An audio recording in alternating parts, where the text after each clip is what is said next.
Halo, perkenalkan saya Naufal Nazori dengan NIM 6670220142. Sehubungan dibuatnya video ini adalah untuk menunaikan ujian tengah semester mata kuliah Ekonomi Politik yang diampu oleh Kak Wahyu Kartiko Utami MA.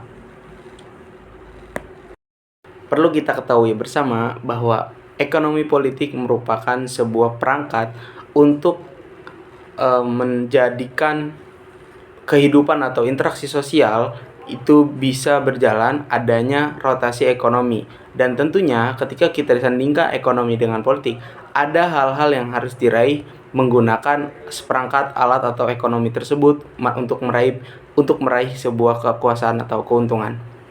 Maka dari itu, saya akan mencoba menjelaskan salah satu cabang daripada ekonomi politik, yakni adanya ekonomi politik klasik. Apa sih ekonomi politik klasik itu? Ekonomi politik klasik adalah sebuah paham yang dibawa oleh Adam Smith pada kurang lebih pada abad 18. Yang ini ekonomi klasik adalah sebuah konsep ekonomi yang dimana harga-harga yang nantinya dijual ataupun dibeli itu sesuai ataupun disesuaikan dengan si perusahaan tersebut. Jadi, ekonomi politik klasik mengkonsepkan bahwa harga yang nanti terbentuk itu karena adanya kesepakatan antara penjual dan juga pembeli. Ekonomi politik klasik tentunya ada berbagai macam sebuah keunikan yang ada dalam ekonomi politik klasik tersebut. Salah satunya adalah self-regulation market. Apa itu self-regulation market? Self-regulation market ialah diartikan antara penjual ataupun pemilik modal berusaha untuk membuat peraturannya sendiri dengan tanpa intervensi siapapun.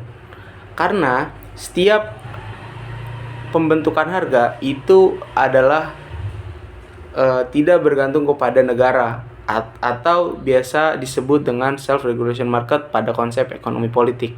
Maka demikian, konsep ekonomi politik begitu bebas, begitu sangat tidak terpaku dan terpacu oleh pihak manapun, sehingga nantinya si penjual bisa mengkalkulasikan keuntungan dan kerugian ini secara sepihak tanpa adanya intervensi siapapun, kecuali si pembeli yang nantinya bertransaksi dengan perusahaan tersebut.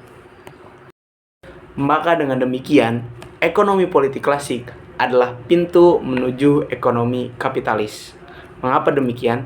Karena di dalam konsep ekonomi politik klasik adalah semuanya tentang kebebasan daripada bertransaksi. Artinya, tidak ada regulasi, tidak ada sebuah aturan main yang jelas. Karena ini semua menyangkut keuntungan saja, tidak terkecuali apapun gitu ya.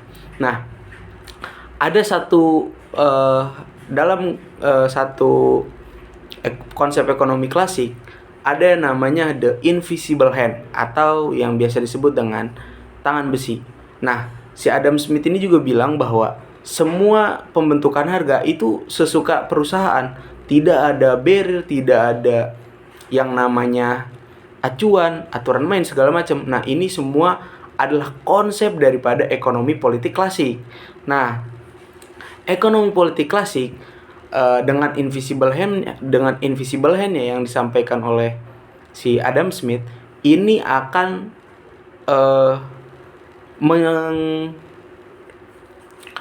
mengakibatkan adanya kesenjangan sosial antara perusahaan dengan para pekerjanya, karena para pekerjanya tidak memiliki akses sama sekali untuk adanya pembentukan harga. Begitupun nanti gaji ataupun upah dari perusahaan yang menganut konsep ekonomi politik klasik tersebut. Karena apa? Karena ekonomi politik klasik dia hanya mengatur untung rugi dan tidak bisa mengatur bagaimana mensejahterakan semua pekerjanya dalam perusahaan yang menganut ekonomi politik klasik tersebut. Dengan demikian, ekonomi politik klasik adalah akan menimbulkan sebuah kesenjangan sosial, adanya kelas-kelas. Dan ini kalau kita menggunakan pisau analisa dari Marx, akan ada kelas-kelas sosial antara si borjuis atau pemilik modal, yakni perusahaan yang menganut konsep ekonomi politik, dan juga kaum proletar, yakni para pekerja yang bekerja kepada kaum pemodal. Nah, artinya ekonomi politik klasik tidak akan menimbulkan sebuah keadilan ataupun kesetaraan. Artinya itu akan berbalik, yakni ekonomi politik klasik akan menghasilkan output ketidaksesuaian dan ketidaksetaraan.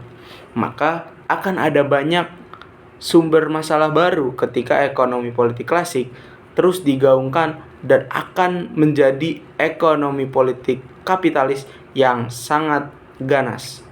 Maka dari itu, ekonomi politik klasik harus segera disatupadankan dengan kesejahteraan dan harus bisa mengacu kepada kesejahteraan secara luas.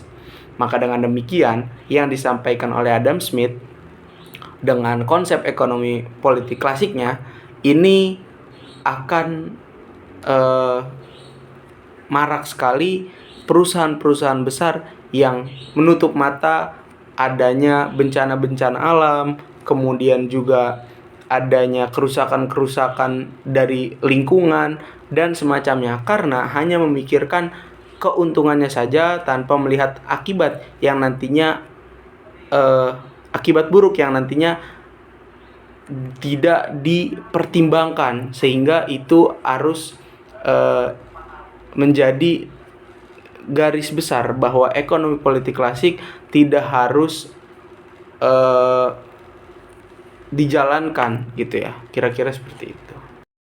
Pada kesimpulannya, ekonomi politik klasik sangat membebani para pekerja yang perusahaannya menganut paham ekonomi politik klasik tersebut.